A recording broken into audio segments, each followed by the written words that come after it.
Recently, a viewer asked about my thoughts on the mandatory census here in Canada. So today on Don't Talk TV, I'm going to share those thoughts.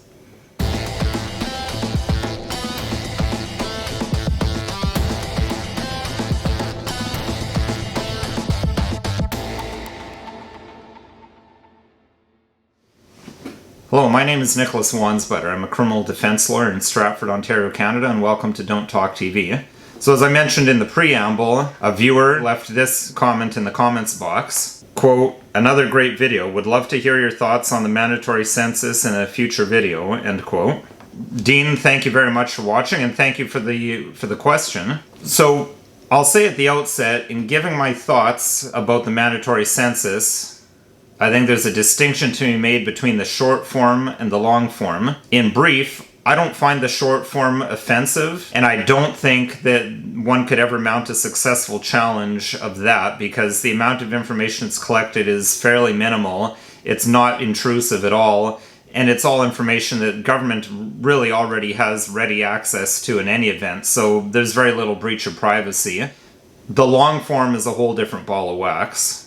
But with that said, what I'm going to do on today's video is first we'll take a look at, very briefly, the history of the census and it becoming mandatory under Justin Trudeau's Liberals.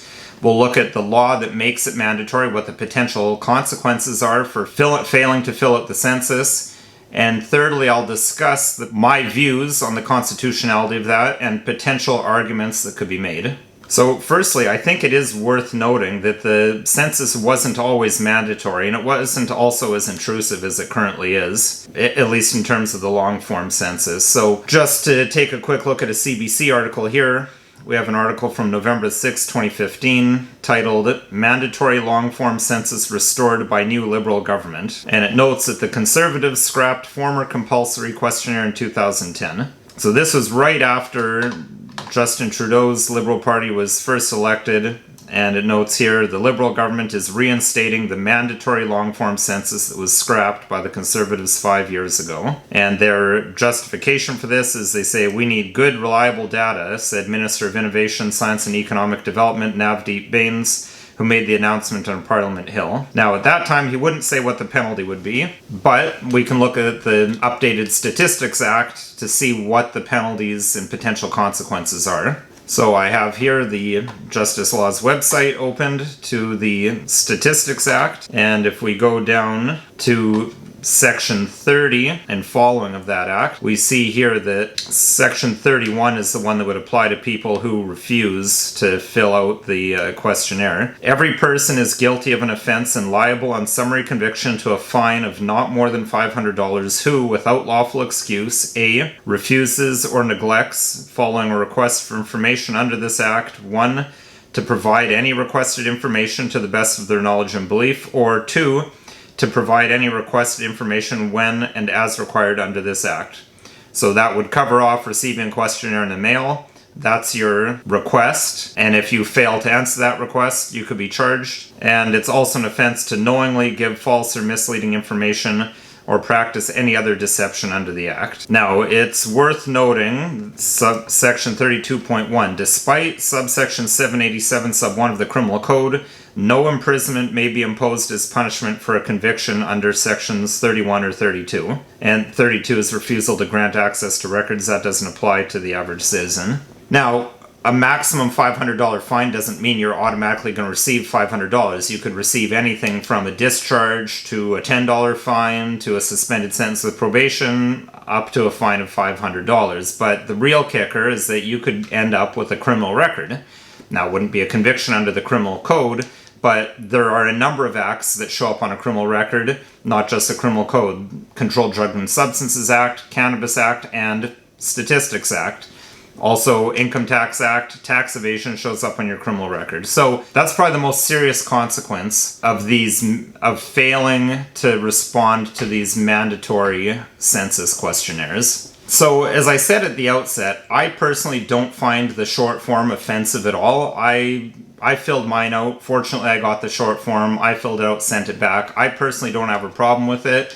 And I think any argument that making those minimal questions mandatory is unconstitutional would fall flat on its face, because the government does need some level of information about the people living in the country to figure out how many members of parliament there should be for each province, what the ridings should be for tax purposes, for allocation of funds for budget planning, and things like that. It's a whole other ball of wax when we get to the long-form census. So let's just take a quick look at some of the questions that I have called invasive that you're forced to answer if you get the long-term census form. So I've got open here the Statistics Canada, well, this is the 2016 Census of Population Long-Form Guide. I believe the 2021 census is very similar. So let's just look at some of the more invasive questions that are asked on here. Going down to section 11, activities of daily living.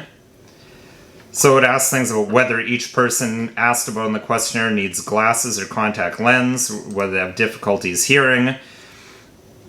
The one that's especially troublesome to me is question 11E. Does this person have any emotional, psychological, or mental health conditions? I mean, that's extremely personal information that they're requiring you, and they're going to penalize you up to $500 if you don't want to share that information about yourself. Going down a bit further here, we've got question 17. What were the ethnic or cultural origins of this person's ancestors? And I think a question like that is problematic for a number of reasons as well. I mean, we're in a time period where they're finding hundreds of bodies in unmarked graves from indigenous people who were forcibly removed from families and put into residential schools. And in that milieu, they want us to tell them what our ethnic background is. I mean, how did they know who the indigenous people were to force into those residential schools? Now, some people would say, well, that could never happen today. That could never, ever happen today. History tends to repeat itself. But also, why does it matter so much what people's ethnic background is? I think I've made this point a few times before. I'm very troubled by this trend in modern society, and especially in our current government, to segregate people and differentiate them by the color of their skin or by their background, rather than just everyone being Canadians together, promoting a certain tribalism and acting as if someone's skin color is the most important thing about them rather than the content of their character. They have other questions, like question 44. What time did this person usually leave home to go to work?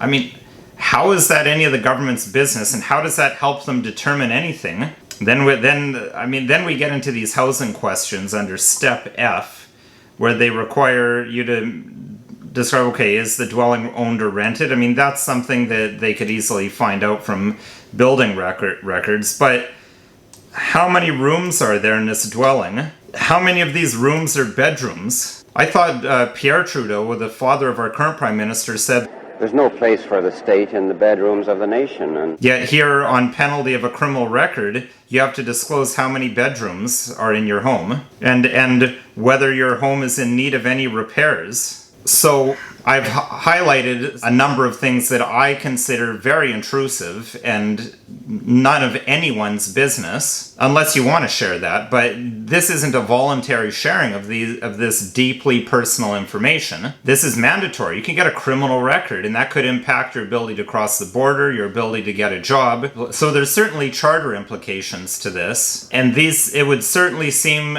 violate the charter to require citizens to share this deeply personal information. Again, especially the one requiring you to disclose whether you have emotional or mental health difficulties.